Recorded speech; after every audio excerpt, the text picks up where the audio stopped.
김지의 돌직구쇼에 오신 여러분 반갑습니다. 저는 김지희입니다. 저는 오늘도 이곳 광화문 청계광장에 나와 있습니다. 오늘 제가 가슴에 특별한 배지 하나를 달았습니다. 바로 오늘 천안함이 차가운 바다로 가라앉은 지 9년째가 되는 천안함 부주기 날입니다. 북한의 끔찍한 도발 절대 우리가 잊어서 안 되겠습니다. 잠시 후 오늘의 힐링 뉴스에서 한 천안함 희생 장병 어머니를 인터뷰한 소식을 저희들이 준비했습니다. 오늘 힐링 뉴스 어머니의 사연도 많이 기대해 주시기 바라겠습니다.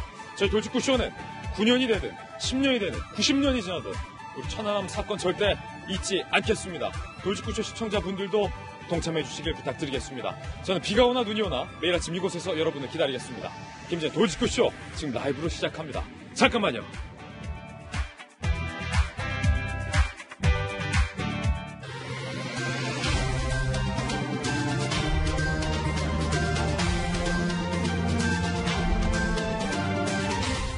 신문 읽어준 남자입니다. 요즘 대한민국과 미국 그리고 일본, 중국 주변국들의 고민은 한결같습니다. 이 북한을 어떻게 하면 좋을까? 이 북한을 어떻게 처리하면 좋을까? 그런데 오늘 동아일보 일면에 단독 보도하고 있는 내용에 따르면 미국이 북한도 한국도 둘 다 거짓말쟁이다. 이제 그 거짓말에 지쳤다. 라는 반응을 한 것으로 단독 취재가 됐습니다. 무슨 이야기일까요? 동아일보입니다. 바로 폼페이오 장관이 이렇게 얘기했다는 거예요. 남도 북도 liar, liar, L-I-A-R, liar, 거짓말쟁이라는 겁니다. 폼페이오 장관이 하노이 결렬 전에 이미 북한뿐만 아니라 우리 대한민국 측 문재인 정부를 향해서도 불만을 쏟아냈다는 겁니다. 한국 정부 인사에게 김정은 못 믿겠다라고 말을 하면서 남한도 못 믿겠다. 특히 그 중심에는 정의용 안보실장을 비난했다라는 사실이 확인됐습니다. 북한의 비핵화 의지를 과장해서 말하는 정의용 실장 못 믿겠다라는 겁니다. 결국 정의용 실장 말대로 믿고서 북미회담 했다가 북한의 비핵화 의지를 확인하지 못했다는 겁니다. 한미 정상의 접촉을 통해서 미국과 대한민국 간의 간극을 해소하는 것이 시급하다. 동아일보는 이렇게 지적하고 있습니다. 뼈아픈 대목입니다. 정말로 폼페이오 장관이 남한도 북한도 둘 다 싸잡아서 거짓말쟁이 못 믿겠다라고 말했다면 이것은 조속히 대한민국 정부가 해결해야 할 신뢰 회복의 문제가 아닐 수 없겠습니다. 다음 신문입니다. 이번엔 조선일보입니다. 문재인 정부 들어 처음 장관 구속 위기에 처했던 김은경 전 환경부 장관의 구속 영장이 결국 기각됐습니다. 증거 인멸과 도주에 우리가 없다. 법원은 이렇게 이야기를 밝혔습니다. 검찰은 공범으로 신미숙 청와대 비서관을 적시했습니다. 영장 기각을 받아든 검찰 내에서는 당혹해하는 분위기. 다시 한번 구속영장을 청구하겠다. 검찰은 벼르고 있습니다. 하지만 이번 영장 기각으로 검찰의 이른바 환경부 블랙리스트 수사에는 큰 제동이 걸릴 것으로 전망되고 있습니다. 다음 신문입니다. 이번엔 경향신문입니다. 반면 김학의 수사에는 탄력을 받고 있습니다. 조응천 의원이 당시 박근혜 정부의 민정비서관이었죠. 입을 열었는데요. 김학의 동영상을 보고받은 박근혜 전 대통령이 김학의 본인은 아니라고 그러는데 왜 그러냐라고 따져 물었다라는 이야기를 밝혔습니다. 당시 비서관 조응천 무고라며 위에서 묵살했다. 검찰 과거사위는 김학의 뇌물수수 다시 재수사해야 된다. 그리고 그때 당시 민정수석이었던 자유한국당의 곽상도 의원을 직권남용 혐의로 재수해야 된다라고 권고 의견을 내렸습니다. 그런데 여기서 야당은 한 가지 문제를 제기했습니다. 김학의 재수사는 좋은데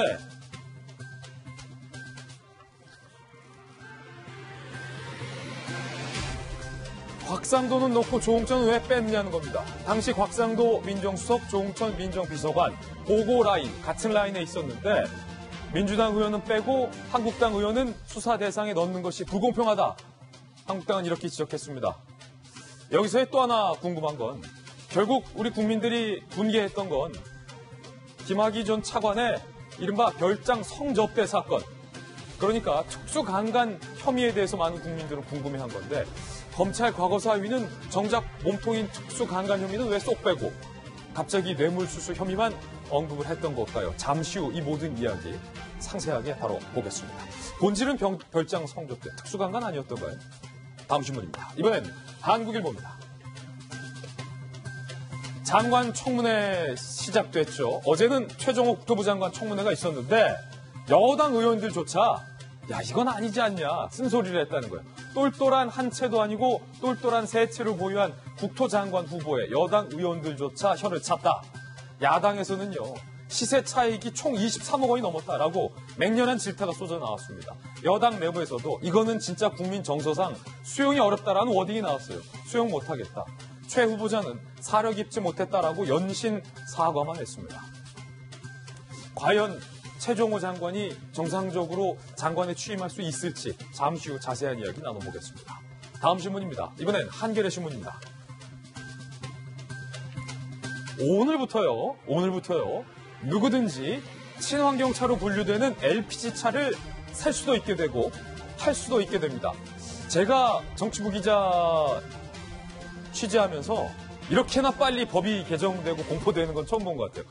12일 만에 완전 초스피드, 초고속 법 개정 공포. 그만큼 이 미세먼지 문제 때문에 국민들이 정말로 괴로워하고 있다는 것을 국회에서 잘 반영했다는 얘기겠죠. 확실히 휘발유나 경유차보다 LPG차를 운전하면 미세먼지, 초미세먼지로부터 자유로울 수 있다는 전문가들의 공통된 의견이 나오고 있습니다. 오늘부터 누구나 LPG차 사고 팔 수 있게 됩니다. 저도 이참에 차를 LPG차로 바꾸렵니다. 여러분과 약속을 했으니까 저부터 좀 바꿔보겠습니다. 우리 미세먼지, 초미세먼지 잡아봅시다. 지금까지 신문 읽어주는 남자였습니다. 네, 오늘 아침 저와 함께 등판한 등판 선수부터 여러분께 소개를 해드리겠습니다. 저희 돌직구쇼 전담 변호사의 젠틀한 꽃중년 우리 김광삼 변호사님 나왔습니다. 그리고 정의의 사나이 민주당의 미래 박용진 의원 모셨습니다. 바르다 박성생 박정하 전 청와대 대변인도 모셨습니다. 어서 오세요. 그리고 채널A 베테랑 기자 박소연 기자와 돌직구쇼 시그니처 김배현 박사님 모셨습니다. 모두 어서 오세요. 네, 오늘 키워드도 여러분께 소개를 해드리겠습니다. 3가지 키워드를 공개합니다. 자, 먼저 첫 번째 키워드는요. 최종호 국토부 장관 후보자의 얼굴과 김현철 통일부 장관 후보자의 얼굴이 나란히 있는데 두 분 다에게 투자의 신이라는 이름이 붙었습니다. 통일부 장관 후보자도 투자의 신? 과연 어떤 내용일까요? 그리고 김학의 전 차관을 향해서 방콕 물음표. 그리고 이희진 씨 부모를 살해한 혐의로 받고 있는 김 씨의 얼굴과 이름이 공개가 됐습니다. 34살의 김다운이었습니다. 이 모든 이야기 오늘 하나하나씩 상세하게 풀어보겠습니다. 오늘 탑뉴스로 시작하겠습니다.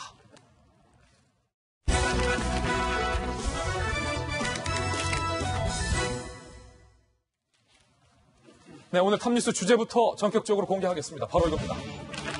어제 최종호 장관 후보자의 청문회, 오늘은 김현철 장관 후보자의 청문회인데 저희들이 제목을 이렇게 달아봤습니다. 정책 청개구리. 그러니까 정부가 하라는 정책에 반대로만 했더니 장관 후보자는 무려 23억 원이 넘는 이득을 봤습니다. 이 장관을 국민들이 과연 우리의 장관으로 인정할 수 있을까요? 어제 최종호 국토장관 후보자가 청문회에서 죄송하다, 송구하다는 말만 20번 넘게 했습니다. 그 장면 바로 확인해 보시죠. 특히 부동산 보유 등과 관련하여 질책해 준 사항에 대해서는 무거운 심정으로 받아들이며 진심으로 송구하다는 말씀을 드립니다. 국민들의 마음을 사려 깊게 헤아리지 못했다는 반성과 함께 새로운 각오도 다지게 되었습니다. 죄송하다는 말씀 드리고요. 죄송하다는 말씀 거듭드리겠습니다. 네. 송구스럽다는 말씀 다시 한번 드립니다. 네, 반성하고 있습니다. 송구스럽다는 말씀 다시 한번 송구스럽게 생각하고요. 네, 다시 한번 드리고요. 정말 송구스럽다는 말씀 다시 한번 죄송하다는 말씀 드리고요. 정말 송구스럽다는 말씀 다시 한번 반성하고 있습니다. 송구스럽다는 말씀 다시 한번 송구스럽게 생각하고요. 죄송하다는 말씀 거듭드리겠습니다. 정말 송구스럽다는 말씀 다시 한번 드립니다. 송구스럽다는 말씀 다시 한번 드립니다.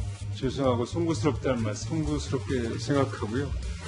국민들의 마음을 사려 깊게 헤아리지 못했다는 반성과 함께 새로운 각오도 다지게 되었습니다. 원래 청문회를 하면 의혹이 좀 해소가 되고 해명이 납득할 만한 수준의 해명이 나와야 청문회가 스무스하게 통과되는 건데 결국 그러지 못했다는 거죠. 죄송하다, 송구하다, 반성한다는 말만 20번 넘게 한 국토부 장관 후보자 어떻습니까? 여러분은 어떻게 보셨습니까? 여러분이 만약에 청문위원이라면 통과를 시키겠습니까? 아니면 낙마를 시키겠습니까? 오늘 이 이야기 해보겠습니다. 최종호 장관 후보자에게 제기된 주요 의혹과 어제 최 후보자의 답변도 저희가 한번 준비했는데 우리 시청자 여러분들께서 직접 들어보시고 판단을 오늘 한번 제가 부탁드리겠습니다. 들어보시죠. 집은 주거 공간입니까? 투기 수단입니까? 네, 주거의 공간입니다. 그렇죠. 세 채를 실거주 목적으로 보유한 게 정당합니까?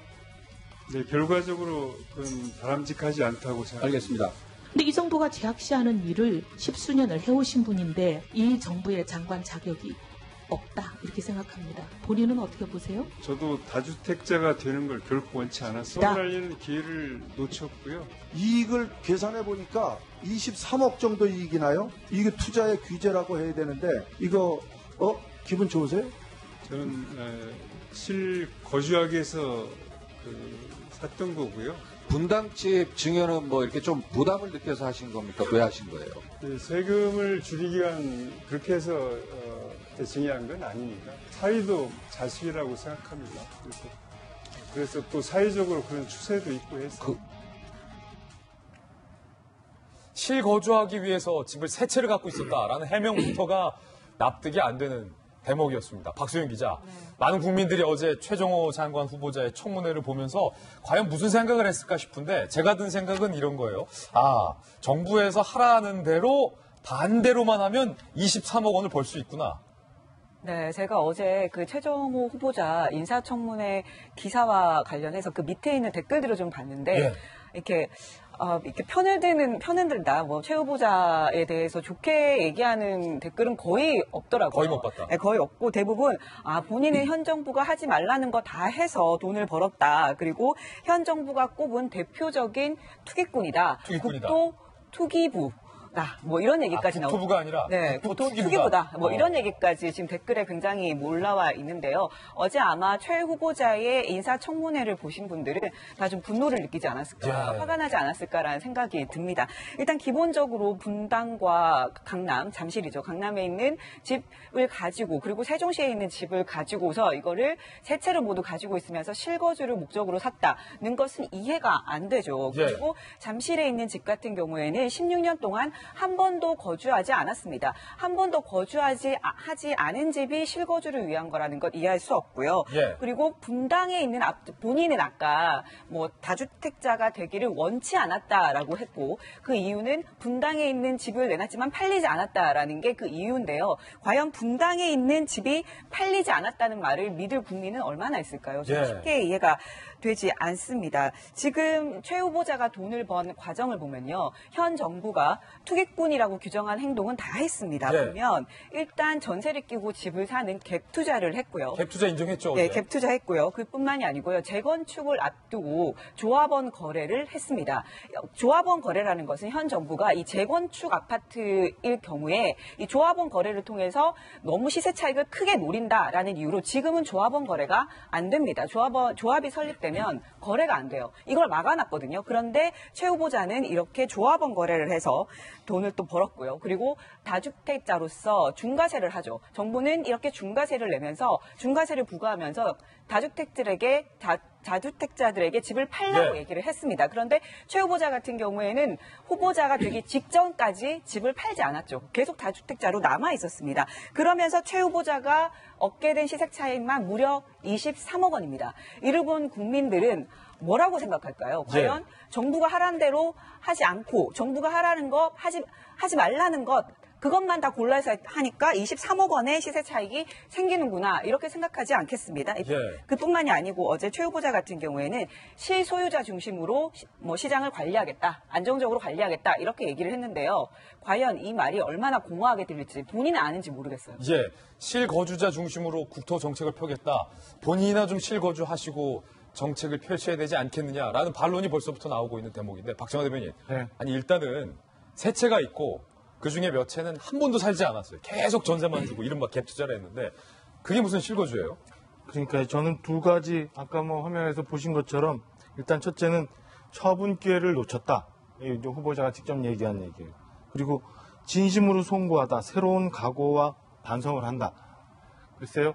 그 세종시에 집이 있고 국토부 장관 세종시 가서 일할 거라면 그거 놔두고 아마 두 채를 뭐 딸에게 증여하고 뭐 이런 거 말고 두 채를 처분을 해서 좀 싸게 처분하면 금방 나갈 테니까 예. 처분해서 어려운 사람을 도와주거나 어디 기부를 했으면 박수를 쳤을 텐데 이게 새로운 가구에 해당되는지 이렇게 돼서 나는 원치 않았는데 뭐 하다 보니까 실거주 하려고 했는데 세 채가 됐으니 어쩔 수 없다 배째라.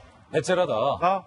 과연 이게 새로운 가구인지 모르겠어요. 그러니까 그 계속 얘기하지만 탕평까지는 아니어도 저렇게까지 많은 문제점과 국민의 지탄을 받을 수 있는 요소를 다 구비한 사람들 아니어도 충분히 훌륭한 분들 많을 텐데. 예. 그리고 문재인 정부와 같이 하고 거기와 생각을 같이 하는 그 많은 사람들이 또 있을 텐데 굳이 저분을 꼭 찍어갖고 장관으로 임명을 하고 예. 만약에 청문보고서 채택이 안 되더라도 장관 임명할 수 있거든요. 지난 우리 문재인 정부 출범에서부터 지금까지 쭉 해서 그런 일들이 계속 되어 왔잖아요. 과연 장관으로서 인정을 받을 수 있을지 이렇게까지 해야 되는지 좀 모르겠고요. 마지막 하나 말씀을 드리면 국토부 평생 일하셨잖아요. 예. 그 국토부 열심히 일하는 선배 후배들한테 미안하지 않은지 이런 생각을 좀 해봐요. 만약에 정말 국토부의 명예를 갖고 평생을 같이 일했던 공무원이라면 저는 이참에서 선배 후배들 보기 부끄러워서 자진 사퇴라도 해야 될 참입니다. 사퇴해라. 이 강북의 실거주 집 한 채에 살고 계시는 박영준 의원. 너무 잘하나, 우리 속속들이. 손가락까지. 그 민주당 내에서도 어제, 민주당 현역 의원들도, 야, 이건 정말 아니다. 국민들이 도저히 이건 수용할 수 없다. 라고 질책하시는 민주당 의원들도 많았어요. 청문 통과가 쉬울까? 어떻게 보십니까? 일단 뭐 저도 송구합니다. 사실 이 자리에 제가 민주당의 의원으로 나와 있고요. 정부 여당 쪽 입장이기 때문에 후보를 이렇게 추천하는 저희들 입장에서 보면 국민들께 너무너무 송구하고 죄송합니다. 제가 21번째로 죄송하다는 말씀을 드리고요. 예. 뭐 당연히 그 민주당의 의원들 중에서 특히나 젊은 의원들, 우리 강훈식 의원 같은 경우는 문제를 지적을 하고 질타를 당연히 뭐 했습니다. 그래서 여당 안에서도 비판의 목소리가 나올 정도로 우리 최정호 후보자의 여러 부동산과 관련된 모습은 문제가 많아 보입니다. 그러나 후보자를 이렇게 추천하는 때에는 여러 가지 또 정책적인 면이라든지 이런 부분들이 있을 겁니다. 그래서 국민들 눈높이에 맞지 않기 때문에 대단히 잘못된 모습이 있으니까 질책받아 마땅하다고 생각을 하고요. 또 저 역시 그런 면에서는 장관 후보자로 적절한가 싶기는 합니다만 이 시대를 살아가는 젊은이들에게 그 장인으로서는 아주 좋으신 분 것 같다는 농담을 또 드립니다. 장인? 예, 딸도 주시고 뭐 아파트도 주시고 그 아파트에 월세까지 주시니 좋은 장인어른이다. 좋은 장인은 맞는 것 같은데 멋진 장인어른. 예, 본인이 이번 청문회를 마치시고 아마 뼈저리게 많이 느끼셨을 겁니다. 그거를 어떻게 국민들에게 보답하고 돌려드릴 수 있을지 어떻게 분골쇄신할 수 있을지를 잘 생각해 주시면 고맙겠습니다. 오늘은 김현철 통일부 장관 후보자의 청문회인데 김현철 장관 후보자가 뭐 지금까지 김종인 전 대표를 향해서 누가 씹다 버린 겁니다. 또 추미애 전 당대표를 향해서 좀비 같다. 뭐 이런 발언들 소개해드렸는데 김현철 장관 후보자가 이번에는 또 부동산과 관련해서 역시 투기의 신이다. 세금 절세 달인이다. 라는 의혹이 제기됐습니다. 함께 보시죠. 야, 김현철 장관 후보자. 이분, 대단한 분이에요. 야, 이게 집값이요. 이게 고무줄이에요. 늘었다 줄었다요.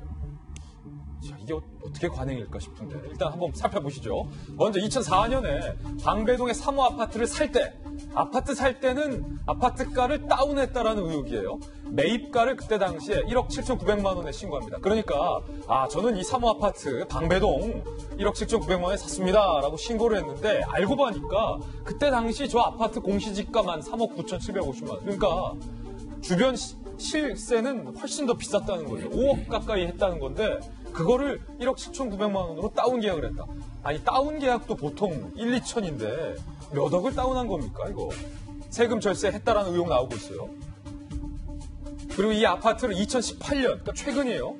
2018년 2월이면 작년 2월이잖아요. 아파트를 팔 때는 또 똑같은 아파트를 11억 800만 원에 팔았어요. 다른 사람에게. 그런데 이때는 또 아파트가를 올립니다. 이 아파트 저는 5억 500만 원에 샀습니다.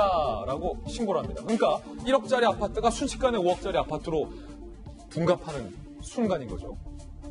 결과적으로 엄청난 절세 효과를 봤는데 11억 800만 원의 아파트를 팔았으니까 11억 800 빼기 처음 살 때 신고했던 1억 7,900만 원을 하면 9억 2,900만 원. 그러니까 원래대로라면 신고된 내용대로라면 9억에 상당하는 세금을 내야 하는데 팔 때는 5억 500으로 했으니까 6억 300. 그러니까 양도 차익이 3억 원 이상 확 줄어들었다는 거죠. 그만큼 세금을 절세했다라는 겁니다. 김병현 박사님. 네. 이에 대해서 김현철 장관 후보자는 당시에 관행이었다라고 짤막한 해명만 지금 내놨는데 2014년, 2018년에 뭐 우리 안 살았습니까? 대한민국에. 그런 관행 저 못 봤어요. 국민들이 납득하기 어려운 해명들을 해놓고 있는 것 같고요. 2004년도에 다운 계약서를 썼던 이유는 명확합니다. 여기서 돈을 적게 다운 계약서를 하게 되면은 취등록세를 더 내지 않기 때문에 충분하게 내야 될 세금들을 내지 않았던 것이고요. 2018년도에 부동산 값이 많이 오른 다음에는 애당초 신고한 대로 만약에 부동산을 팔았다면 엄청난 양도소득세를 내야 되는데 그때는 또 자신 마음대로 이 부동산을 샀던 금액보다 훨씬 아마 저 금액이 실제로 본인이 지불한 값일지도 모르겠습니다. 왜냐하면 1억에 샀다라고 신고했으니까 1억에 네. 산 집을 11억에 팔았으니까 세금은 엄청나게 되죠. 그것을 5억에 샀다라고 다시 이야기를 바꿔내게 되니까 김현철 후보자의 내로남불이 아니냐라는 얘기를 우리가 할 수 있는 것 같고요. 실제로 장하성 전 실장이 과거에 누구나 강남 살 필요는 없다라고 얘기해서 국민들의 공부를 산 적 있지 않습니까? 하지만 나는 사는데 예. 실제로 이 정부 후보자들 보니까 또 여기도 강남 사시는 서초의 방배동에 사시는 분이기도 하고요. 지금 이렇게 부동산에 대해서 팔게 된 것도 2018년 2월 달에 팔게 됩니다. 김현미 국토부 장관이 내가 거주하고 있는 집 말고 다 팔아라라고 얘기했던 때도 사실은 2017년 8월 부동산 대책인데요. 그로부터 꽤 시간이 지난 뒤에 부동산을 팔게 됐던 굉장히 좀 비싼 값으로 받을 돈은 다 받고 판 것이 아니냐라는 얘기가 나올 수 있는데 예. 김현철 후보자는 타인의 잘못된 점에 대해서는 너무나 매섭게 비판하지 않습니까? 앞서 얘기한 것처럼 찝다 버린 껌이나 감염된 좀비라든지 심지어 대통령을 향해서도 군복 입고 쇼하고 있다고 이렇게 비판하기도 하는데요. 청와대에서 문재인 대통령이 참모진들에게 선물에 따르는 액자에 춘풍추상이라는 액자가 있다고 하죠. 춘풍추상. 네, 그러니까 다른 사람에 대한 비판에는 봄바람처럼 너그럽게 대하고 자기 자신의 잘못에 대해서는 가을 서울이처럼 엄격하게 대하라고 하는 이 문재인 대통령의 국정 철학의 기조 공유를 함께하자는 것 아니겠습니까? 적어도 김현철 후보자가 보여주고 있는 이런 모습들은 이 대통령이 얘기하는 춘풍추상과는 아주 가장 거리가 먼 인사 중에 하나라고 생각이 듭니다. 예, 다운 계약서. 이건 그냥 다운 계약서 정도가 아닙니다. 다운 계약서도 이 정도 규모의 다운 계약서는 전 보지를 못했고 살 때뿐만 아니라 팔 때까지 부동산 가격, 집값을 마음대로 고무줄처럼 해서 세금을 탈루했다면 이거 분명히 현행법 위반인데 김광선 변호사님 지금 이 혐의 다시 한번 보시면요. 지금 세금 탈루했을 것으로 추정되는 금액만 엄청 될 것으로 지금 보이는데 이거 문제 없습니까? 이 아파트와 관련된 것은 이제 방배동 3호 아파트거든요. 그 당시 이제 2004년도인데 그런데 이제 이런 문제가 있어요. 이제 그 당시에 2003년도, 4년도에는 다운 계약서 쓰는 게 관행이었어요. 근데 다운 계약서를 어떤 식으로 썼냐면 이제 공시지가가 3억이면 3억 공시지가에 맞춥니다. 그러니까 사실은 5억 주고 샀어도 공시지가에 맞춰야 하는데 그때 당시 다운하더라도 공시지가에는 맞췄다. 그렇죠. 그런데 이제 방배동 아파트 보면 물론 김 후보자가 어떤 얘기를 할지는 모르겠지만 공시지가보다 훨씬 아래 가격으로 해서 다운 계약서를 썼어요. 1억 얼마에? 그렇죠. 그럼 다운 계약서 썼으면 이거 취득세, 등록세가 굉장히 감액이 되지 않습니까? 예. 그리고 이걸 이제 파는 것이 2018년도 시점이에요. 그런데 이제 법이 그 중간에 반드시 실가로 거래를 하도록 법이 규정이 돼 있거든요. 그런데 그렇게 되면 만약에 1억 얼마에 샀는데 18억에 팔았다면 이 차이가 엄청나게 큰 겁니다. 예. 그래서 원래 처음에 다운 계약서 쓴 거에서 실제 가격을 얼마나 샀는지를 인정해주는 제도가 있어요. 그래서 아마 그걸 이용해서 금액을 실제 거래건 5억 이상으로 했는지는 모르겠어요. 그래서 그 금액에 맞췄는데 그러다 보니까 어떤 일이 일어나냐면 실제로 그때 금액이 1억 5천이나 공시가 3억에 샀음에도 불구하고 나중에 금액을 더 높여서 쓰는 경우가 있어요. 그래서 지금 김현철 후보자 같은 경우에는 그 당시에 과연 실제 가격보다도 훨씬 더 높은 가격에 써서 했느냐. 그러면 이건 탈세가 되는 거예요. 근데 만약에 정말 거래 가격으로 해서 높였었다면 절세가 되는 거고. 절세죠. 그렇기 때문에 이 부분을 굉장히 눈여겨봐야 하고 지금 한 3건, 4건 정도가 있다고 지금 얘기가 나오고 있는데 또 남양주에 대한 토지도 예. 다운 계약서를 쓴 게 나와 있어요. 그래서 그 당시 아무리 관행적이다 할지라도 결국 공직을 하고 그런 사람이라고 하면 이제 그런 행위를 해서는 안 된다는 거고, 그다음에 다운계약서 썼는데 이후 이제 세금 관련해서 이제 마음이 변해서 오히려 이걸 업시키는 그런 방법들이 이제 특히 탈세의 목적으로 이루어졌다고 한다면 이제 자질에 있어서 굉장히 문제가 될 거라고 봅니다. 예. 방배동에 있는 또 다른 아파트를 2003년에 매입했을 당시에는 9,800만 원에 샀다라고 신고하고 2년 뒤에 5억 원에 팔면서 또 그때는 매입가를 3억 원에 샀습니다. 라고 똑같은 방법을 한 아파트가 또 있고요. 경기 남양주 토지를 2005년에는 7천만 원에 사고 3,800만 원에 샀다라고 신고한 의혹까지 지금 나와 있습니다. 김현철 후보자에 대한 갖은 의혹에 대해서 오늘 청문회에서 과연 뭐라고 해명이 나올지 저희가 주목해서 들어보고 내일 또 김 후보자의 해명에 대해서 적절한 해명인지 여부를 여러분께 보도를 해드리겠습니다. 이번엔 저희가 준비한 두 번째 이슈입니다. 바로 공개합니다. 별장에서 성접대를 받은 의혹을 그 한 중심에 있는 김학의 전 법무부 차관이 태국에 있는 지인을 만나러 간다라고 답변을 했었는데 저희들이 취재를 해보니까 말레이시아 항공에서 티켓을 구입하려고 했던 것으로 확인이 됐습니다. 김학의 전 차관의 입장부터 좀 한번 살펴보겠습니다. 해외 도피 의혹이 현재 제기됐죠. 이에 대해서 이렇게 얘기했습니다. 해외로 도피할 생각은 추호도 없다. 64세 나이에 내가 어딜 가겠느냐. 죽어도 조국에 뼈를 묻을 생각이다. 그러면서 법적으로 하자가 없어서 출국이 가능하다고 믿었고 왕복 티켓을 샀다. 짐도 간단한 옷까지 몇 벌 뿐이었다라고 이야기를 했습니다. 그런데 수상한 점은요. 태국에 있는 지인을 만난다더니 말레이시아 항공에서 티켓팅을 했던 것으로 확인됐다는 거예요. 김학의 전 차관 측은 이 도주 우려에 대해서, 도주 의혹에 대해서 아니다. 태국에 있는 지인을 만날 예정이었다라고 밝혔는데요. 공항 관계자는요. 김 전 차관이 말레이시아 항공 카운터에서 현장 발권을 시도했다. 해당 항공은 현장 발권을 안 해서 구매를 못했다라고 이야기를 했습니다. 박용진 의원님, 64세 나이에 내가 어디 도주를 하겠느냐? 김학의 전 차관은 발끈했어요, 일단. 한간에는 64세, 노인이 아니다, 요즘은. 그래서 도피하기 딱 좋은 나이다, 이렇게. 도피하기 딱 좋은 나이다. 이렇게 얘기하는 사람도 있습니다만, 저는 적어도 김학의 전 차관의 경우에는 도피하기에 부족함이 없는 건 분명한 것 같습니다. 왜냐하면, 여러분 다 방송을 통해서 보셨을 텐데요. 경호원까지 2명을 대동하고 인상착의가 비슷한 대역까지 동원하는 그런 정도의 주도 면밀함이라고 한다면 제가 볼 때는 도피 이런 부분에 대해서 전혀 부족함이 없는 나이인 거 그리고 그런 처지인 것은 분명한 것 같습니다. 64시면 충분히 도피할 수 있다. 나이를 가지고서 이렇게 저렇게 얘기하시는 건 적절하지 않은 것 같고요.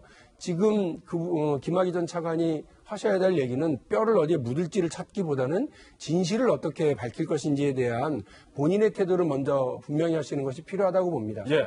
지금 나는 도피하려고 그러지 않았다라고 하는 이 말씀은 지금 지난 10년 동안 그 많은 국민들과 그 많은 수사기관과 그 많은 사람들이 눈물을 흘리고 분통해하면서 도대체 이 사건의 진실은 뭐냐라고 확인을 하자고 했었음에도 불구하고 이런 반응 없다가 처음으로 되는 이 당사자의 해명입니다. 본인의 입장이다. 이제 이러한 저희는 이런 곁까지 다른 이야기를 듣고 싶은 것이 아니고요. 진실이 무엇입니까? 어떤 관계가 있었길래 그 별장 관련된 의혹이 나오고 또 그런 관계가 보도가 되고 하면서 경찰 수사 라인에도 올랐고 그 이후에 많은 수사 방해 논란이 벌어진 겁니까? 이 부분에 대해서 분명히 답하셔야 될 때라고 생각합니다. 64세 어디를 도주하겠냐라는 입장은 진실성이 없다라는 의견이었는데 박소영 기자, 김학의 전 차관이 태국에 있는 지인을 만나러 간다면서 왜 말레이시아 항공에서 발권을 했느냐가 지금 가장 의문점이에요. 그렇습니다. 태국에 있는 지인을 만나러 간다고 했는데 알고 봤더니 말레이시아 항공 쪽으로 가서 먼저 거기서 말레이시아행 비행기를 끊으려고 했다는 건데요. 지금 보시면 근데 항공사에서 이제 사람이 너무 많아서 만석이거나 이러면 현장 발권이 안 돼요. 아마 그래서 이제 태국 비행기를 구매하러 가려고 했던 것이 아닌가라는 생각이 들고요. 보시면 7시쯤에 이 태국행 티켓을 결국 구매를 하게 됩니다. 그리고 항공사 직원들에게 커피를 전달하는 여유까지 보이기도 하는데요. 김학의 전 차관이 말레이시아 항공 발권을 실패하고 나서 네. 그 다음에 이제 태국 티켓을 구매했는데 네. 항공사 직원들에게 커피를 쐈다. 네, 아마 태국행 비행기는 발권이 돼서 기분이 좋았던 걸까요? 항공사 직원들에게 커피를 전달을 하고 상당히 여유 있는 어떤 네. 커피를 쏜다라는 건. 네, 그렇죠. 굉장히 여유가 있었던 것 같죠. 예. 어쨌든 아마 발매를 하고 나서 좀 안심이 되지 않았을까요? 어떻게든 말레이 항공에 갔다가 또 태국 항공까지 간 걸 보면 어떻게든지 당장 나갈 수 있는 티켓을 구하려고 했던 것 같아요. 그 당장 나갈 수 있는 그 티켓을 구하고 나니까 약간 마음의 여유가 생겼던 게 아닌가라는 생각이 들고요. 아마 본인은 태국의 지인을 만나러 간다고 했지만 아마 본인은 처음에는 말레이시아 쪽으로 가려고 했던 것이 아닌가. 왜냐하면 말레이시아 같은 경우에는 아무래도 태국보다는 좀 더 이 인프라 같은 것이 좀 더 잘 돼 있잖아요. 그래서 아마 장기적으로 머물 것을 생각했다면 아마 태국보다는 말레이시아 쪽을 좀 고려했던 것 아닌가라는 생각이 들고요. 또 태국에는 워낙 한국 사람들이 많죠. 그리고 말레이시아 같은 경우에는 예. 섬이 많아요. 그래서 만약에 어떤 섬 같은 데 좀 들어가 있거나 거기서 장기적으로 머문다면 한국 사람들 눈에 덜 띌 수도 있죠. 이런 여러 가지 환경들을 생각을 해서 예. 처음에는 말레이시아의 행을 고려했던 것이 아닌가라는 의문이 듭니다. 아니 물론 김학의 차관이 말레이시아 항공사에 가서 말레이시아 티켓 주세요라고 했는지는 확인이 안 됐어요. 근데 태국에 간다는 분이 말레이시아 항공사에 처음에 문을 두드렸다는 것이 지금 밝혀야 되는 의혹인데 이걸 다 떠나서 김병현 박사님 네. 법무부의 차관까지 하셨던 분이잖아요. 분이 억울하면 대한민국에 남아서 정정당당하게 수사를 받아야 되는데 지금 박수현 기자가 잘 짚은 의혹. 어디든 나가려고 했던 거 아니냐. 네. 태국 항공사를 옮겨서 태국 티켓을 구매하는데 성공하니까 기분 좋아서 커피까지 쐈다. 애당초에 해명이 나왔던 게 태국에 있는 지인을 만나러 간다고 예. 했습니다. 근데 지금 보도가 되고 있는 건 말레이시아를 가려고 했다라면은 태국에 있는 지인을 만나러 간다는 건 성립이 되지 않는 얘기죠. 김학의 차관 같은 경우는 얘기를 하게 되는 게 본인은 피의자 신분이 아니기 때문에 출국 금지 대상으로 규정 지을 수 없다라고 해명을 합니다. 그리고 나서 본인이 출국 심사대를 통과했는데 출국 심사대를 통과하고 난 뒤에 출국 금지 조처를 하는 것은 법의 논리에 맞지 않다고 또 얘기를 하거든요. 아마 본인은 본인이 알고 있는 법과 지식에 따라서 이렇게 나가서 해외로 거주할 수 있는 것들에 대한 당연한 권리를 주장했는지도 모르겠지만 국민들이 갖고 있는 여전히 석연찮은 의혹들이 존재하고 있고 거기에 대해서 본인이 떳떳하다면 보다 면밀하게 나와서 이야기를 하는 것들이 오히려 온당치 않겠는가라는 여론들이 분명히 존재합니다. 그런데 돌이켜 생각해 보면은 지금 검찰의 과거사 진상조사위원회부터 이 모든 것들이 시작되거든요. 근데 여기에 대해서 이미 공소시효가 지나서 만료가 됐다라고 볼 수 있는 사건이고 공소시효가 아직 남아있다고 하는 건 특수관관에 대한 혐의입니다. 하지만 검찰에서 무혐의를 처분을 내리게 되면서 영상을 봤던 사람들의 이야기를 보건대 특수관관으로 의율하기가 쉽지가 않다라는 판단이 있었던 것 같고 결과적으로 재수사라는 과정에서도 특수관관 얘기는 빠지면서 뇌물로 돌아가게 되는 거거든요. 그러다 보니 김학의 전 차관 입장에서는 이 모든 건 정치적인 공세로 나를 올가매고 여기에 대해서 전 박근혜 정부랑 같이 얽어내면서 지금 현재 자유한국당의 대표로 있는 황교안 대표까지 이어지게 되는 정치 공세다라고 판단했을지도 모른다는 겁니다. 따라서 이렇게 빌미를 주게 됐던 정치적 환경은 무엇인지 그리고 국민들의 눈높이에 맞지 않게 도주에 관한 의혹을 사게 됐던 김학의 차관은 무엇이 잘못된 것인지 두 가지 사건이 다 같이 문제가 있다고 저는 생각합니다. 예, 그 이야기도 이제부터 좀 해볼 텐데 김학의 차관이 이 티켓을 구매하기 전에 강원도의 모 사찰에서 머물렀다, 아니다 지인의 집에 머물렀다 얘기가 많은데 지금 김학의 차관은 본인의 자택에 머무르고 있는 것으로 현재 보입니다. 그래서 저희 취재 기자들이 김학의 전 차관의 자택에 한번 가봤습니다. 여기 계신가요? 전 차관님께서는? 함께 계시는 거예요? 차관님께서는 뭐 다른 얘기는 없으셨을까요? 갔다 오셔서? 전혀 저희 기자의 질문에 답을 하지 않았습니다. 김병현 박사 방금 지적했듯이 검찰에서는 사건의 본질인 특수강간 혐의, 그러니까 별장 성접배는 쏙 빼고 뇌물 혐의에 대해서만 재수사의 필요성을 이야기했습니다. 여기서 많은 국민들이 궁금합니다. 아니 우리가 궁금했던 것, 우리가 공분했던 것은 많은 피해 여성들이 있을지도 모를 그 특수강간 혐의가 아닌 것인가? 검찰에서는 왜 본질을 뺐을까라는 겁니다. 영화 내부자들의 한 장면이 오늘 다시금 떠올랐습니다. 함께 보시죠.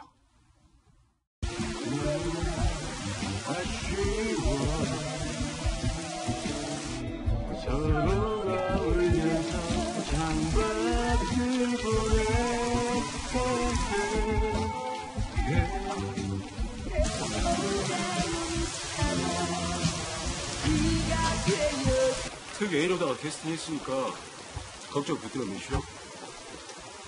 비도 오는데 얼른 들어들 가.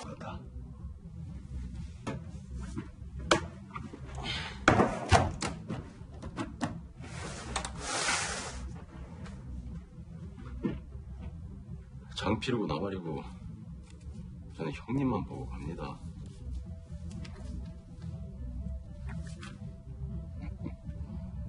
내 줄이 네 줄이야 임마.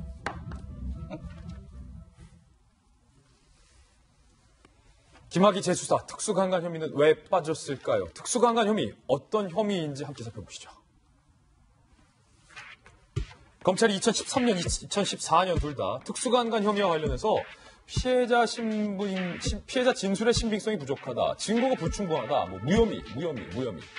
두 차례 수사 결과 뒤집을 결정적 증거 확보를 못했다. 특수강간 혐의는요, 흉기 등의 위험한 물건을 사용하거나 두 사람 이상 함께 성폭행했을 때 적용할 수 있는 혐의입니다. 이른바 별장 성접대 사건이 바로 특수강간 혐의를 받고 있는 거죠. 조사단은 당시 동영상을 고화질로 복구해서 분석을 했지만 이번에도 이 같은 혐의를 발견하지 못했다라는 거예요. 저는 이 부분에서 뭔가 박정화 대변인, 이번 재수사를 지시한 검찰 스스로가 뭔가 장난을 좀 치고 있는 것이 아닌가, 소위 이런 의혹이 드는데, 이 사건의 본질 거듭 말씀드리지만 특수강간 별장 성접대인데 검찰이 과거 이거를 조사를 제대로 안 했다라는 부실 의혹과 관련해서 본인의 치부가 드러나지 않기 위해서 특수강간은 뺀 것 아니냐, 세간에 이런 의혹이 있어요. 그러니까 김병민 박사 말씀하신 것처럼 국민적인 분노는 굉장히 높아 있는 상황인데 수사의 본질이 어디로 흘러가는지에 대해서 궁금하지 않을 수가 없어요.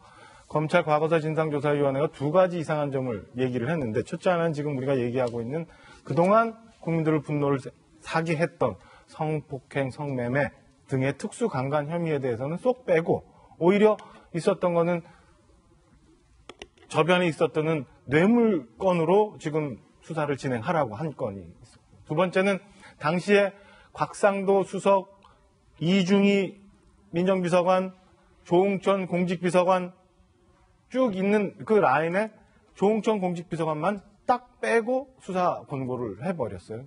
그러니까 지금 과연 이 검찰이 지금까지도 두 번 정도 수사를 했음에도 불구하고 무혐의가 나왔던 특수강간 혐의는 국민적 공분을 일으켜서 이 사건을 재조명해서 그 뒤에 있는 무언가의 정치적 목적을 달성하기 위해서 활용을 하고, 실질적으로는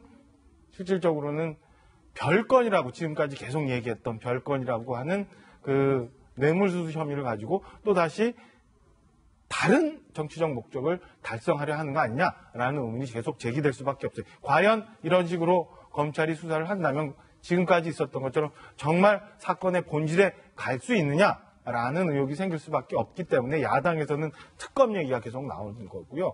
만약에 이런 식으로 뇌물수수 혐의에 대해서 조사를 한다면 공소시효가 어디까지 갈지 모르겠습니다만 윤중천 소위 말하는 건설업자가 네. 최대 활동을 했던 2004년부터 해서 있었던 모든 일들을 다 드러내야지. 2004년이라면? 그러면은 그 전에 노무현 대통령 계시던 그 시절 아니에요? 그때 사실부터 모든 걸 다 드러내서 국민들한테 모든 걸 다 명확하게 밝혀놓고 난 다음에 국민의 판단을 받아야지. 김학의 전 차관에 대한 뇌물만 콕 집어서 뭔가 다른 정치적 목적을 이루려 하는 거라면 국민들로부터 지탄을 받을 수밖에 없는 상황이다. 이렇게 말씀을 드리고 싶습니다. 확실히 당시 곽상도 민정수석, 그리고 그 밑에 종천 의원이 같은 보고라인에 있었긴 하잖아요. 어제 야당에서도 왜 조응천은 쏙 빼고 곽상도만 넣느냐 이렇게 얘기하시는데요. 그 사건에 대해서 좀 들여다보면 두 가지 갈래가 있습니다. 하나는 검증이 부실하게 됐었던 과정이 도대체 뭐냐 이겁니다. 그리고 또 하나는 수사 방해 건입니다. 이거는 순차적으로 검증 부실이 먼저입니다. 그렇기 때문에 차관으로 임명이 됐고요. 그 이후에 차관으로 임명되고 나서 얼마 되지 않아서 다시 일주일 뒤에 낙마를 하는 과정에서 그 이후에 이 문제를 수사하는 과정, 이 두 가지로 나눠볼 수가 있습니다. 재미있는 건 곽상도, 조응천 그리고 그 당시 민정수사관이었던 그 이중희 세 명이 다 경찰이 이러이러한 성접대 의혹 소문이 있고 동영상이 나돈다고 하는 소문이 있는데 수사하는 거 있냐라고 확인했더니 경찰이 없다고 숨겼다는 거예요. 보고를 제대로 안 했다고 하는 것은 세 명이 다 똑같습니다. 그런데 그 뒤가 이제 문제죠. 이렇게 해서 낙마가 되고 나서 경찰을 질책하고 문제를 삼고 나서 이제 검찰로 넘어가고 나서 경찰이 좀 제대로 수사를 하려고 그러는데 계속 영장이 기각되는 겁니다. 그리고 10차례 가까운 영장 청구에 대한 경찰의 노력들이 또 다 검찰 단계에서 무산이 되고요. 심지어는 경찰이 수사 라인이 교체되고 있는데 지금 그 검찰의 과거사 재조사위원회가 지적하고 있는 건 이 과정입니다. 그러니까 검찰이 수사를 지휘하면서 왜 방해를 했느냐라고 하는 이 문제인데요. 단순하게 예를 들어서 말씀드리면 그 검증이라고 청와대 민정수석실에 검증이라고 하는 상수도 라인이 있고요. 예. 또 수사라고 하는 하수도 라인이 있는 겁니다. 이 상수도 라인을 담당하고 있는 것이 바로 공직기관 비서관인 조응천. 그리고 이 하수도 라인, 수사를 담당하고 있는 것이 민정비서관인 이중희 비서관입니다. 그렇기 때문에 이것을 왜 같은 사람인데 같은 보고 라인인데 왜 빼냐가 아니라 전혀 다른 파이프 라인이라고 하는 점을 일단 말씀을 드리고요. 그래서 이 문제와 관련해서 조응천 의원은 어제 언론을 통해서 이 관련해서 어떻게 얘기를 했느냐면 그 경찰은 우리에게 제대로 보고를 하지 않아서 내사를 하고 있지 않다고 분명히 얘기를 했고 그래서 보고서에 이러이러한 소문이 있고 이것이 사실이라면 정무적으로 큰 부담이다라고 하는 이거를 올렸다라고까지는 확인을 했습니다. 예, 곽상도 당시 민정수석 현 자유한국당 의원은 반발하고 나섰습니다. 곽상도 의원의 입장 살펴보시죠. 고위공직자 임명된 사람이 후보자의 추문이 나오면 사실관계 파악해서 인사조치해야 하는 게 저희들의 일이다. 의혹이 있어서 사실 여부 확인을 위해서 행정관을 보낸 게 왜 문제가 되느냐라고 항변을 했습니다. 그러면서 이런 주장을 했어요. 내가 아무리 문 대통령의 딸 문제를 거론했더라도 이건 정권이 너무 심한 것 같다. 감사원에 대통령 딸 해외 이주 등 관련 공익감사를 청구하겠다. 그러니까 곽상도 의원의 주장 김현 박사님. 네. 내가 문 대통령 딸 문제, 소위 민감한 문제, 영린을 건드렸기 때문에 정치보복이 오는 거다. 뭐 이런 주장이에요? 수사에 대한 외압을 했다라고 이 민정 라인들에 대해서 조사를 하겠다고 얘기가 나오고 있는 건데요. 곽상도 의원은 많은 분들이 알고 있는 것처럼 국회에서 문재인 대통령의 딸 다혜 씨가 해외로 이주했다라고 하는 의혹을 가장 먼저 제기하고 그 이후에도 수차례 대통령의 딸에 관한 문제들을 거론하기 시작합니다. 따라서 지금 이 문제 속에서 얘기가 나오고 있는 민정 라인 3명 중에 조응천 의원이 빠져 있는데요. 조응천 의원까지 함께 수사를 하라고 결정을 내렸다라면은 저와 같은 곽상도 의원의 주장에 대해서 배척될 수 있는 여지가 좀 생길 수 있다라고 보는데 지금은 누가 보더라도 정치적 공세가 이어지는 것 아니냐라고 의심을 지울 수가 없습니다. 조응천 의원에 대해서 KBS 보도된 내용들에 따르면 여기에 대해서 수사 외압을 받았다고는 일선 경찰들이 있는데 여러 차례 있는 경찰관들이 조응천 의원을 지목했다는 거예요. 근데 여기에 대해서 민정 라인들이 주장하고 있는 건 경찰이 허위 보고를 하고 있다라고 아예 결이 다른 이야기를 하고 있지 않습니까? 어저께부터 조응천 의원이 여러 차례 언론 인터뷰를 통해서 얘기를 하게 되는데 조응천 의원의 인터뷰를 보아하니 박근혜 정부에다 보고를 했는데 박근혜 정부가 묵살했다는 겁니다. 결국은 나는 피해자고 박근혜 정부는 잘못된 사람들이라도 얘기를 하는데 여기에 대해서 곽상도 민정수석은 다른 얘기를 하고 있고 이 보고를 받았다는 허태열 당시 비서실장은 어떤 얘기를 하는지 아직 아무것도 밝혀진 바가 없습니다. 근데 그런 과정 속에서 현 민주당 의원이라고 볼 수 있는 조응천 의원은 쏙 빠지게 되고 문재인 대통령의 딸에 관한 의혹들을 제기했던 곽상도 의원을 향해서 문제 제기가 계속 가게 되니까 앞서 박정화 대변인이 설명했던 것처럼 애당초 이 사건의 진실인 김학의 전 차관의 특수관과 혐의에 대한 사건의 진실을 규명해야 되는데 특수관과는 온데간데 사라져 간 데가 없는 것이고 뇌물죄로 만약 수사할 거라면 진작에 할 수 있었던 것이었음에도 불구하고 이 모든 것들은 박근혜 정부를 향해서 결국은 정치적인 공세를 위해서 활용되는 것 아니냐라고 하는 의구심을 가질 수 있기 때문에 이런 내용들이 정치적으로 이용당한다는 이런 국민적 여론을 일게 되는 것에서 굉장히 유감으로 생각합니다. 자, 다양한 이야기 한번 들어봤습니다. 이번엔 저희가 준비한 세 번째 이슈를 소개해드리겠습니다. 바로 이겁니다. 오늘 청담동 주식부자 이진 부모를 살해한 것으로 의혹을 받고 있는 실명이 공개됐습니다. 김다운의 얼굴이 오늘 처음으로 공개됩니다. 검찰에 송치가 되는 건데요. 지금까지 경찰 조사를 받는 과정에서 경찰에서 이 얼굴 공개를 결정하지 않았기 때문에 저희도 모자이크 처리를 했는데 지금 이 시점으로 저희도 김다운의 얼굴에서 모자이크를 벗기겠습니다. 직접 살펴보시죠. 마스크와 모자를 깊게 눌러 쓴 모습이기 때문에 얼굴 전체를 볼 수는 없지만 그래도 눈의 모양이랄까 눈빛, 그다음에 어떤 인상착의 등을 그리고 저때 당시에 어떤 신경 등을 이 사진 몇 장으로 저희가 좀 유추해 볼 수 있을 것 같습니다. 그리고 편의점에서 체포되는 장면도 저희들이 모자이크를 쳐서 보도를 해드렸었는데 지금 이 시점부터 모자이크를 벗기겠습니다. 34살의 김다운의 네, 모습을 여러분께서는 보고 계십니다. 이 편의점 영상이 훨씬 더 인상착의를 보는데 훨씬 더 수월할 것으로 저희들은 판단을 했습니다. 바로 이 장면이 이진의 부모를 살해한 것으로 의심을 받고 있는 김다운이 편의점에서 흥신소 직원들을 접선하기 위해 편의점을 갔다가 경찰에게 체포되고 있는 그런 장면입니다. 박소영 기자. 네. 김다운이 누굽니까? 네, 김다운 씨 지금 보시는 걸 보면 화면에 보면 그 등치가 꽤 있죠. 고등학교 때 태권도 선수 생활을 했습니다. 34살이고요.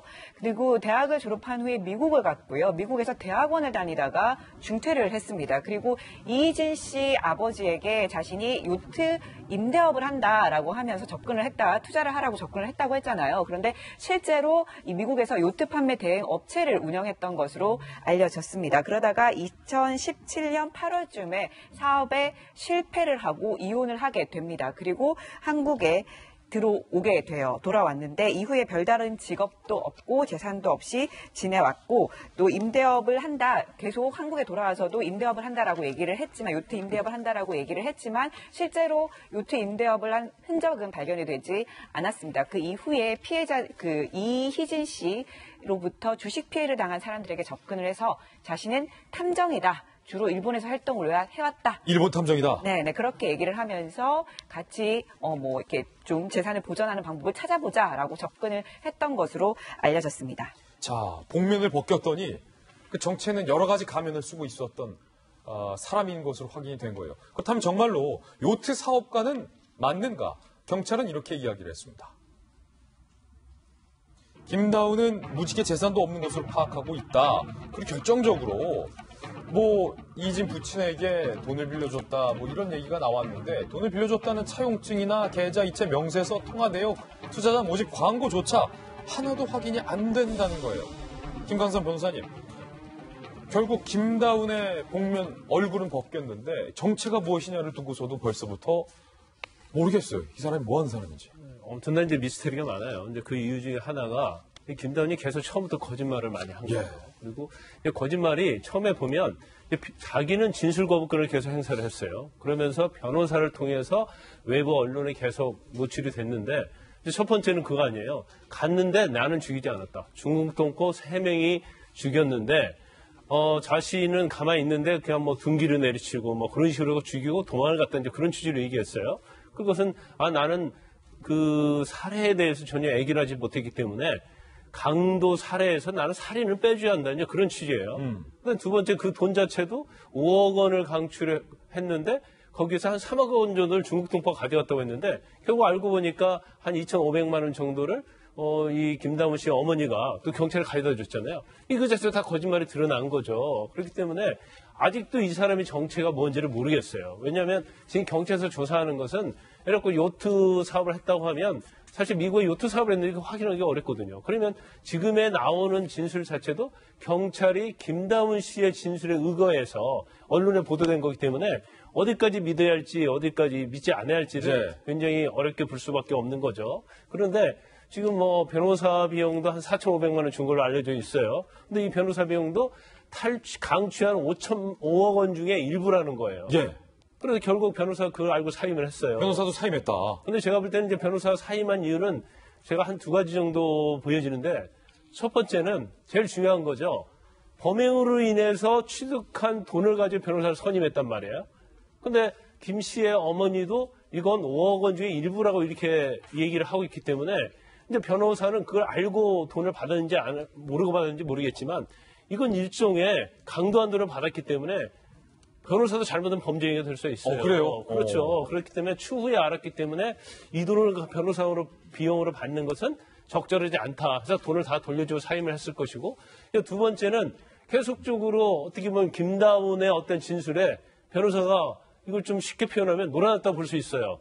이걸 쉽게 그냥 3억 원을 동포가 가져갔다고 할지 아니면 죽인 사람은 김다운이 아니라고 할지 이 진술을 그냥 어떠한 검증 자체를 거치지 않고 외부에 계속 이 얘기를 해왔기 때문에 결국 너무나 김다운의 진술에 놀아난 것처럼 보일 수가 있거든요. 그래서 변호사 입장에서는 이러한 부분에 있어서 이제 김다운을 신뢰할 수 없고 향후에서 또 재판 과정에 있어서도 김다운이 과연 진실을 말할까? 그럼 진실을 말하지 않는다고 하면 김다운이 한 이 얘기를 통해서 변호사가 외부에 이 얘기를 전달해야 하는데 이제 거기에서 굉장히 신뢰가 무너졌다고 볼 수 있어요. 근데 이런 여러 가지 점들이 이제 변호사도 사임을 했는데 아마 변호사도 그렇게 느낄 거예요. 지금 진술하고 있는 것 자체도 이게 과연 사실일까? 진실일까? 그리고 거짓일까? 저는 개인적으로 볼 때 김다운의 어떤 단독 범행은 아니다 이렇게 봅니다. 아, 그래요? 김다운의 단독 범행이 아니라면 누군가 공모관계, 공범이 있을 거다라는 그렇죠. 그리고 아마 이진 씨의 어떤 재산과 관련된 밀접한 관련된 사람과 공모 가능성이 있다고 봐요. 그래서 여러 가지 이제 이진 씨 동생 이희문 씨를 왜 부모를 살해하고도 만났을까? 그다음에 살해하고도 왜 흥신소직원을 계속 만나고 다녔을까? 이런 부분을 전체적으로 보면 뭔가 정보를 제공해주는 사람이 있고 또 이진 씨의 숨겨놓은 재산을 알고 있는 사람과 공모 가능성을 저는 아주 확률적으로 높다 이렇게 봅니다. 예, 5억 원의 행방도 미스테리입니다. 이 5억 원 중에 어디에 돈을 썼다라는 일부가 좀 나왔습니다. 퍼즐이 점점 맞춰지고 있는 셈입니다. 보시면 흥신소에 6천만 원을 건넨 것으로, 그리고 변호사비에 4,500만 원 쓴 것으로, 검거 당시에 1,800만 원을 갖고 있는 것으로, 창고 임대에 1,500만 원을 쓴 것으로, 주식 투자에 5천만 원을 쓴 것으로, 경찰 반납한 거 2억 5천. 다 제해도 4천만 원의 행방이 지금 없다는 거예요? 네, 그렇습니다. 지금 4천만 원이 어디 갔느냐, 지금 이 부분을 두고 좀 논란이 일고 있는데요. 지금 여기서 보면 한 가지 비어있는 게 그 중국 동포 3명이 같이 범행을 저질렀잖아요. 그럼 이 중국 동포 3명에 대해서 그 돈이 좀 간 거 아니냐 이런 의구심이 드는데, 그런데 문제는 그 5억 원이라는 보스턴 가방에 드는 현금을 분명히 같이 봤는데 거기서 그러면 이 중국 동포들이 과연 3명이서 4천만 원만 가지고 갔겠느냐, 또 이 부분에 대해서도 또 의문이 들어요. 당시에 이 김 씨 같은 경우에는 처음에는 대부분의 돈을 이 중국 동포들이 가져갔다라고 얘기를 했었지만 나중에는 7천여만 원 정도를 가져갔다고 얘기를 했거든요. 그렇게 치면 지금 비는 4천만 원, 이거와 액수가 맞지 않는 거죠. 따라서 지금 김 씨가 얘기하는 이 돈들이 다 행방이 맞느냐, 이 부분에 대해서는 좀 의문이 일고 있습니다. 예, 5억 원의 행방조차도 의문이다. 아직까지는 의문투성인 것 같아요. 며느리가 사기꾼이었어요. 시어머니에게도 등을 쳤습니다. 올케에게도 사기를 쳤어요. 이 며느리, 대단한 며느리, 대담한 며느리. 사건 정말 취재했습니다. 이 며느리 뭡니까, 이 며느리? 시어머니, 올케, 친구 다 등을 쳤어요. 사기꾼 며느리. 이 며느리, 45살 며느리가 공부방을 운영했던 모양이에요. 그런데 시어머니에게는 전세비가 없어요. 뭔가 약간 측은지심을 유발할 수 있는 단어죠. 전세비가 없어요. 그러면 어머니 입장에서는 자식이 있다면 그 자식 생각도 날 거고 손주 생각도 날 거고 당연히 줄 수밖에 없겠죠. 근데 또 이게 나쁜 게 어머님의 연금보험료를 빌려주면 갚겠다. 아니 그걸 등칩니까? 연금보험료를. 그리고 임대인이 전세보증금을 올려달라고 했는데 제가 돈이 없어요. 좀 빌려달라고 하면서 시어머니에게 5천만 원을 빌립니다. 안 갚았다는 거죠. 그리고 올케에게는 또 이번에는 학원비가 모자라요. 공방을 운영했는데 이렇게 얘기했다는 거예요. 학부모들의 월급날과 원생들의 회부 납부일이 달라서 미리 내가 회비를 대납하는 데 필요한다. 돈 좀 빌려달라. 6차례에 걸쳐서 올케에게는 2천만 원을 뜯어냅니다. 그리고 직장 동료에겐 아들이 아파요. 이게 아들이 아프고 전세비가 없고 이분은 진짜 아들 병원 치료비 명목, 토지 매매 대금 등등으로 직장 동료들에게는 1억 8천여만을 또 챙깁니다.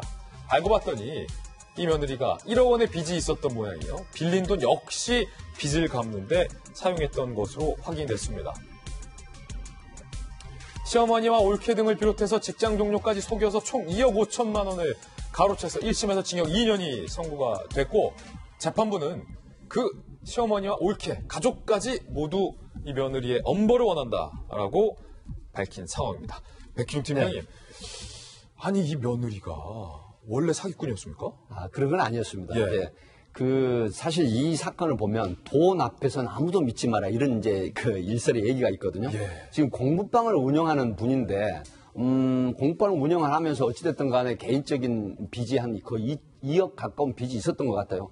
그런데 이제 남들에게 계속 채무에 시달리고 고소를 하겠다라는 이런 어떤 언사에 이제 흔들렸던 것 같아요. 그러니까 가장 가까이 있는 사람이죠. 직장 동료 2명. 그 다음에 이제 또 누굽니까? 시어머니, 어머니라고 하는 시어머니에게 또 돈을 5천만 원을. 그 다음에 이제 올케에게는 계속해서 6차례에 걸쳐서 거짓말하고 2천만 원. 그래서 이제 2억 5천인데 사실은 가장 가까운 사람들이 피해를 봐요. 보통 사기죄라는 게 어떤 겁니까?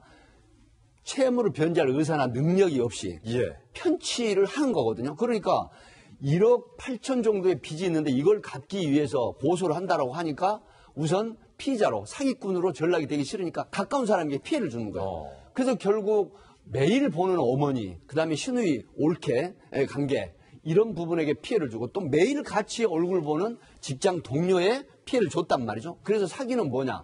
가까운 지인이 우선 타겟이 될 수 있다. 그렇군요. 이게 이제 교훈이에요. 사실 사건 보면 대부분 아는 사람이 사기를 쳐요. 그렇기 때문에 맞아요. 이런 부분도 이 지연대 특히 가족 간에 이러는 경우는 믿게끔 되거든요. 이걸 이용해서 사기를 했는데 결국 2년간 교도소에서 수감 생활을 해야 된다는 안타까움이 참 씁쓸합니다. 이게 이 며느리가 또 못된 게 시모니한테 사기를 치면서 연금 보험료를 또 인마이 포켓했다는 거예요. 그 정말로 나쁜 건데 자 징역 2년이 선고됐는데 가족들이 보통은 처벌을 원치 않는다라고 해서 뭐 양형이 돼서 징역 안 사는 게 여태까지 우리가 봤는데 이번에는 정반대네요. 일반적으로 이제 가족 간의 범행에 대해서는 좀 관대해요. 특히 이제 재산죄와 관련해서는 우리 형법이 친족 상도라는 규정이 있습니다. 그리고 지금 시어머니로부터 6천만 원, 올케로부터 2천만 원 받았잖아요. 그럼 총 8천이잖아요. 근데 만약에 저 며느리가 올케나 시어머니와 같이 동거를 하고 있었으면 처벌할 수가 없어요. 그래요? 네, 처벌이 완전 면제가 됩니다. 그리고 이제 다른 친족은 고소가 있어야만이 처벌이 되는데 그 이유가 뭐냐면 가정사에 국가가 개입하지 않겠다는 취지로 친족 상대로 규정을 두고 있어요. 근데 아마 지금 2억 5천 중에서 한 8천 정도는 이제 올케오 시누이 돈이에요. 하지만 1억 8천은 제3자의 돈이거든요. 그런데 사실 돈이 없기 때문에 갚지 못한 거죠. 일반적으로 사기죄의 특징은 재판까지 가고 구속이 되면 대부분 빈털털입니다. 왜냐하면 사기를 한 이유가 뭐 빚을 갚기 위해서 한다랄지 급한 돈을 막기 위해서 했기 때문에 가진 돈이 전혀 없기 때문에 피해 변제되는 경우가 거의 없어요. 그래서 이 사건도 마찬가지로 피해 변제가 전혀 안 됐기 때문에 가족들도 근데 또 굉장히 엄벌을 요구하고 있습니다. 그리고 직장 동료들 뭐 1억 8천만 원 피해 본 사람도 엄벌을 요구하고 있기 때문에 징역 2년을 선고를 한 거죠. 예. 참 황당한 사건도 있습니다. 사기 조심해야겠습니다. 두 분과 이야기 나눠봤습니다. 감사합니다. 네, 이번엔 다음 순서입니다. 오늘의 하풀 시간입니다. 오늘은 과연 어떤 분들이 하풀 4인방에 선정이 됐을지 하풀 4인방부터 직접 만나보시죠.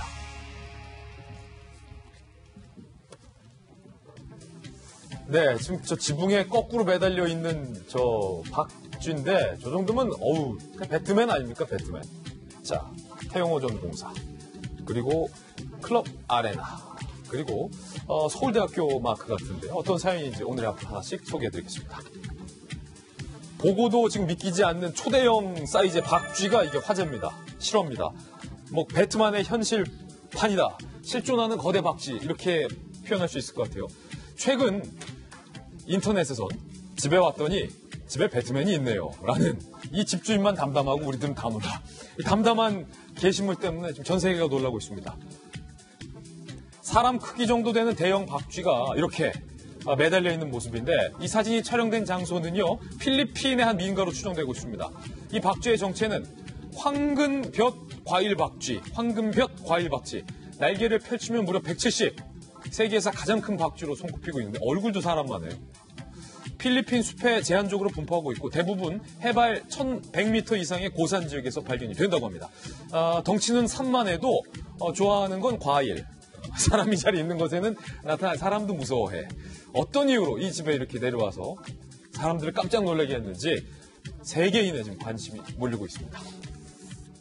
전 처음에 이거 보고 박성윤 기자 이거 조작인 줄 알았는데 저게 실존하는 박쥐라면서 황금볕 과일박쥐. 네, 그렇습니다. 네. 실존하는 박쥐고요. 필리핀에서만 사는 그런 종류입니다. 우리가 여행도 많이 가는 보라카이, 보울섬 이런 고산지대 숲에서 주로 사는 박쥐인데요. 실제로 아까 보셨던 것처럼 굉장히 크죠. 날개까지 쫙 펴면 한 1m 70 정도 된다고, 70cm 정도 된다고 하니까 거의 사람 크기에 육박하는 모습이고요. 날개를 접고 있어도 어린아이 크기처럼 보이기도 합니다. 근데 이 박쥐 같은 경우에는 아까 이렇게 머리 뒷부분에 보시면 약간 황금털이 있어요. 그래서 황금볕, 그다음에 과일을 먹기 때문에 과일박쥐 이런 이름이 붙어 있는데요. 실제로 이 사실이 공개됐을 때 사람들이 이거 합성 아니냐, 네. 어떻게 박쥐가 이렇게 크냐 이렇게 얘기를 했지만 합성 아니고 실존하는 박쥐이고요. 그리고 굉장히 큰 것을 볼 수 있지만 보기와 달리 사람을 그렇게 공격하거나 적대적으로 대하지는 다행이네요. 않는다고 합니다. 하지만 박쥐라는 그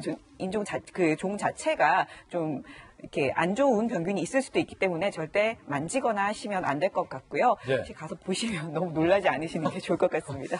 저 집주인의 태도가 더 웃겨요. 집에 왔더니 배트맨이 있네요. 그분 진짜 강심장인 것 같아요. 그분은 좀 많이 보시던 것 같죠? 두 번째 하플 주인공도 만나보시죠.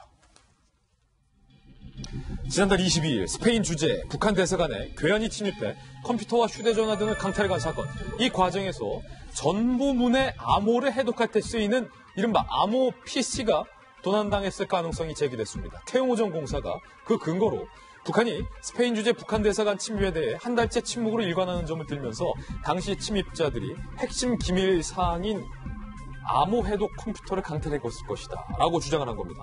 북한 대사관에서 사람의 목숨보다 귀중한 것이 바로 전부문의 암호를 해독하는 이 변신용 컴퓨터고, 북한의 특수암호 기술은 그 어느 서방 정보기관도 풀 수 없다는 일명 항일 빨치산식이라는 것, 또한 이 목숨보다 소중한 암호 컴퓨터를 목숨 걸고 지키지 못한 북한 외교관들 역시 무사하지 못할 것이다 라는 점도 태용호 공사가 덧붙였습니다. 박정화 대변인. 네. 이런 PC가 있군요. 그러니까 그 말씀 주신 것처럼 북한 암호 해독문이 서방 방식하고 틀리다는 거 아니에요. 그러니까 너무 복잡하니까 저렇게 PC 만들어가지고 해독을 해왔는데, 아마 저게 지금 뭐 확인은 안 됐습니다만은 일부 서방 국가의 조력을 받은 천리만 민방이 이름이 바뀐 거기서 했다는 설도 있는데, 만약 이렇게 되면 북한으로서는 굉장히 위험한 상황에 접해 있는 것 같다는 생각이 들어요. 그 말인즉슨 저거를 훔쳐간 사람이 이제는 북한의 모든 정보에 대한 암호를 풀 수 있다. 정보 지령을 다 받아서 해독을 할 수 있다라는 상황이고, 혹시 이게 뭐 북한으로서는 적성 국가가 되는 미국 같은데 넘어가서 그 해독이 되고 그 방식이 풀려진다면 앞으로는 이제 전 세계 그 밀명 내리는 것들이 모두 노출이 되는 상황이 되는 거 아닌가. 그래서 최근에 아마 평양으로 주요 주재국 대사들을 불러서 북한이 따로 뭐 회의를 했었어요. 그러니까 그것도 이거와 연관이 된 거 아닌가, 이런 추측을 좀 해보고 있습니다. 아무튼 싹 풀려가지고 모든 게 다 알 수 있게 되면 굉장히 좋긴 하겠어요, 우리 입장에서는. 예. 저는 약간 좀 다르게 보는 거는요. 태용호 대사가 이제 하여간 망명을 하신 지 좀 되셔서 어떠실지 모르겠어요. 저보다는 많이 아시겠습니다만, 약간 제가 이제 문제점 좀 제기를 한다 그러면, 그 각 대사는 우리나라 대사도 마찬가지인 대사관에 보면은 이제 무관도 있고요. 또 이제 국회에서 나가 있는 사람들도 있고요. 심지어는 그 법무부에서 나가 있는 사람들도 있습니다. 그 협력관으로 해서요. 그런데 국정원에서도 나가 있는 분들이 있어요. 그러니까 이제 필요하면 그런 분들이 들어가면 되지, 뭐 굳이 대사들을 불러들여가지고 이래 쌓고 저래 쌓고 이야기할 거냐라고 하는 문제 제기를 할 것 같고요. 또 하나는 부르려면 다 불러드려야죠. 뭐 러시아하고 중국 대사만 빨리 불러다가 뭐 그쪽하고만 통하는 암호 체계를 스페인하고만 연계했을 가능성은 별로 없지 않습니까? 그래서 주로 해외 언론들이 지금 중국과 러시아 대사가 들어간 거는 지금 하노이 결렬 이후에, 북미회담 결렬 이후에 벌어지고 있는 문제를 둘러싸고, 특히나 러시아를 곧 방문할 것 같다라고 하는 사전 정지 작업인 거 아니냐라고도 해석을 하고 있는데, 태용호 대사가, 전 대사가 조금 독특하게 해석을 하시면서 이 문제에 대해 문제 제기를 해주셨는데, 어쨌든 뭐 진상은 좀 더 지켜보면 좋을 것 같습니다. 예, 제가 암호 얘기 나와서 말인데, 제가 국방부를 오랫동안 출입했잖아요. 국방부 출입하면서 북한이 라디오 방송을 독특한 주파수로 합니다. 그러니까 우리 남한 쪽을 향해서 라디오 방송을 하는데, 북한의 난수 방송인데, 김弁박사님. 제가 직접 들어봤는데, 북한의 여자 아나운서가 라디오 방송 하는 내내 알 수 없는 숫자만 얘기하는 거예요. 3번에, 36에, 25에, 48에, 59에, 14에. 로또 번호 알려주세요. 87에. 로또 번호 58에. 그러니까 이게, 이 숫자가 다 암호라는 거예요. 그러니까 그게 최근까지도 북한이 방송을 하거든요. 이게 그러니까 남한에 파견돼 있는 북한의 소위 간첩들만 알 수 있는 숫자를, 그 숫자를 어딘가, 이 암호 PC에든 어딘가에 입력을 해보면 북한이 이들에게 지령을 보내는 것들을 북한이 계속해서 이렇게 숫자 방송, 난수 방송으로 지령을 내린다는 거죠. 우리 지금도 뭐 교란하려고 하는 것이 아니었냐라는 얘기들이 있었습니다만은 실제로 그런 암호 해독을 통해서 북한의 지령을 받은 간첩들이 활동하고 있는 것 아니냐라고 하는 여러 가지 해석들이 있었던 것이고요. 우리가 북에 관련된 영화들을 보게 되면 아주 명확하게 나오잖아요. 이렇게 나오게 되는 암호들을 가지고 소설에 대해서 있는 몇 페이지에 있는 키워드를 다 확인해 가다 보면은 결국은 지령을 확인할 수 있게 되는 거죠. 지금 태영호 공사의 말이 사실이라면 전 세계에 퍼져 있는 북한에 대한 모든 소설들을 완전히 다 엎어서 바꿔야 된다는 건데 그렇기 때문에 김정은 체제에 큰 위협이 될 거다라는 거고 그걸 통해서 지금까지 내려졌던 지령 등에 대한 해독이 가능하다면 김정은 위원장이 바로 작년도에 4.27 판문점 선언 그리고 평양 선언을 통해서 그리고 6월 12일 북미 정상회담을 통해서 비핵화에 대한 의지를 밝혔는데 그 의지를 밝힌 뒤에 자국에 있는 여러 사람들에게 했던 메시지들과 과연 그 의미가 일치하는지를 확인할 수 있는 굉장히 중요한 그거가 될 것 같거든요. 북한이 진짜 비핵화의 기회로 나서려고 하는 의지가 있는 것인지 아닌지에 대한 여부가 바로 저런 부분을 통해서 좀 명쾌하게 들어왔으면 좋겠습니다. 예, 세 번째 하풀 주인공도 만나보시죠. 아레나입니다. 클럽 아레나. 162억 탈세 의혹을 받고 있는 클럽 아레나의 실소유주 강 씨가 구속됐어요. 경찰은 강 씨가 매출을 축소하고 종업원의 급여를 부풀려 신고하는 수법으로 탈세를 했다라고 보고 있는데 이 클럽 아레나에서 수상한 비밀 장부가 발견된 겁니다. 아레나의 회계 담당자가 작성한 100쪽이 넘는 이 수기 장부에는 단속 권한이 있는 구청과 소방서에 건넨 것으로 의심되는 금액이 아주 구체적으로 적혀 있다는 거예요. 구청 150만 원, 아레나 소방 210만 원 등등 아주 구체적이죠. 이런 식의 돈이 기록된 것만도 800만 원. 이 밖에도 비밀 장부가 더 있다라는 주장도 나오고 있는데요. 강 씨가 소유한 16개의 유흥업소가 지난 10년간 각종 단속에서 제외됐다는 진술도 확보한 만큼 유착 및 금품 로비 등의 사태는 더욱 커질 것으로 보입니다. 박수영 기자, 이거 저희 채널A가 단독으로 이 장부에 있는 금액을 확인했죠? 네, 그렇습니다. 아까 말씀하신 것처럼 구청이라고 적힌 항목에 지금 150이 들어가 있고요. 150만 원이 들어가 있고 소방이라고 적힌 항목에 이 50이라고 적혀 있는 것을 확인을 할 수 있습니다. 지금 지출한 항목 같은 경우는 앞에 마이너스가 붙어 있는 거고요.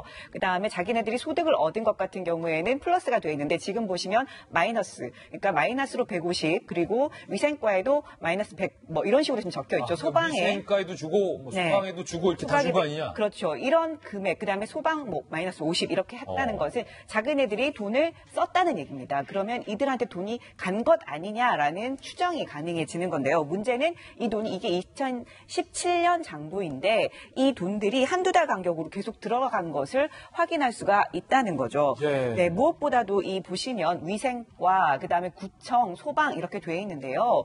이 구청과 소방, 뭐 위생과 이거 가장 밀접한 곳입니다. 음식점을 하려면 식품위생법을 관리하는 구청이 있고요. 그다음에 소방법을 관리하는 소방이 있죠. 이 둘이 굉장히 중요한 관리 감독을 하는 곳입니다. 그러다 보니까 이쪽에 돈이 들어간 것 아니냐라는 의혹이 지금 일고 있습니다. 실제로 아레나의 실소유주인 강 씨 같은 경우에는 강남에서 무려 클럽이랑 이런 것들을 16개, 그래서 뭐 밤의 황제다, 뭐 이런 말이 뭐 불릴 정도로 16개의 업소를 운영을 했는데 문제는 지난 10년간 각종 단속에서 제외가 돼 왔습니다. 그래서 이게 굉장히 의문스러운 상황에서 이런 비밀 장부까지 나오니까 이 관련 뭐 구청이나 소방이 다 좀 유착이 돼 있었던 것 아니냐라는 의혹이 지금 일고 있는 상황입니다. 아니 그러니까 박용진 의원님, 저는 좀 답답해요. 김학의 차관 때도 그렇고 아니 돈 있고 힘 있고 권력 있는 사람들은 이렇게 돈 몇 푼에 150, 50 몇 푼이잖아요. 이렇게 몇 푼에 본인의 특권을 누려왔던 것이 아닌가.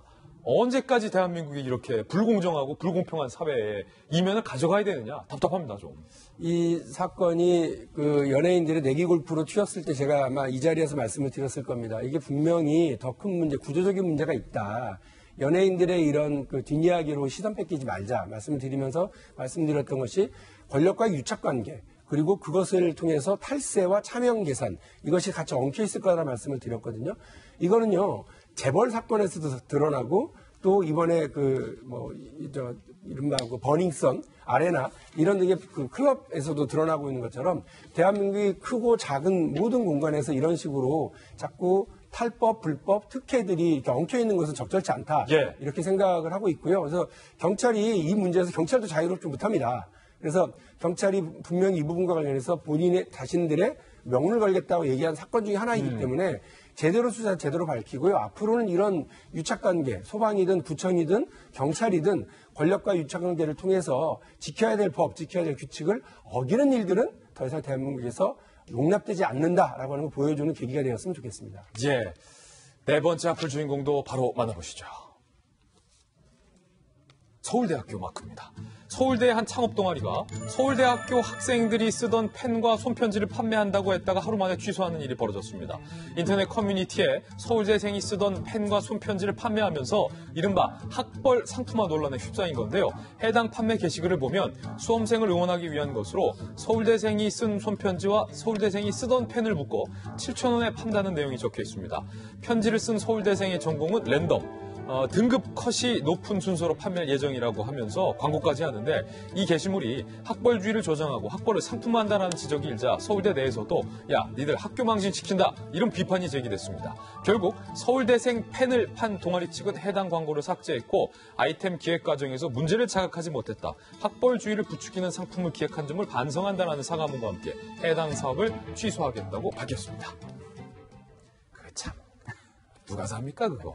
60초 광고 후에 오늘의 힐링 뉴스로 돌아오겠습니다. 잠시 후 저와 함께 힐링하시죠. 네, 오늘 힐링 뉴스의 주인공 바로 만나보시죠.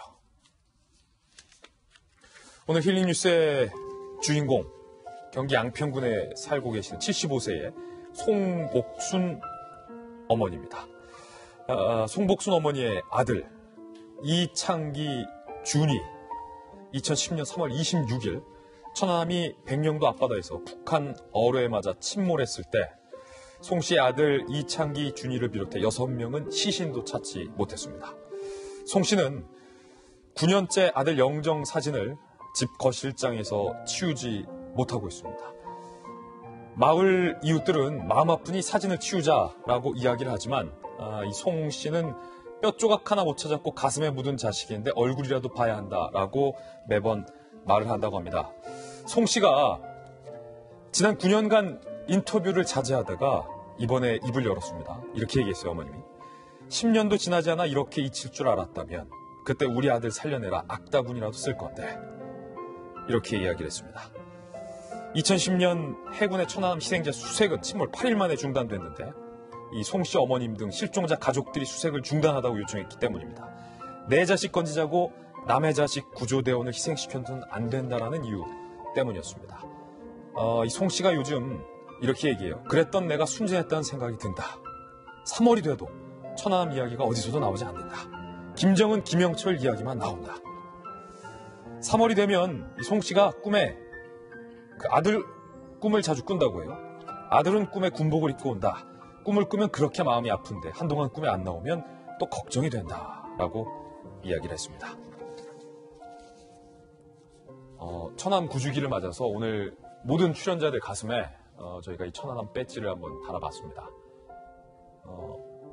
저도 언론 생활하면서 좀 매번 안타까웠던 것이 3월마다 이 천안함 사건을 우리가 너무 잊는 것은 아닌가라는 생각이 좀 들어서 마음이 안타까운데 오늘 이 송 씨 어머님의 사연을 보니까 더욱더 좀 가슴이 뭉클해집니다. 아직 10년도 안 지났는데 이거 참 우리가 잊어서는 안 될 것 같아요. 네, 죄송합니다. 잊지 않겠습니다. 오늘 저희가 준비한 순서 모두 다 전해드렸습니다. 저희 내일 아침에 여러분께 더욱더 풍성한 소식 들고 인사드리겠습니다. 잊지 맙시다. 우리 국민 모두들 잊지 맙시다. 대통령이 안 찾아도 우리는 잊지 맙시다. 오늘 하루는 분명 어제보다 나을 겁니다. 좋은 하루 되십시오. 고맙습니다.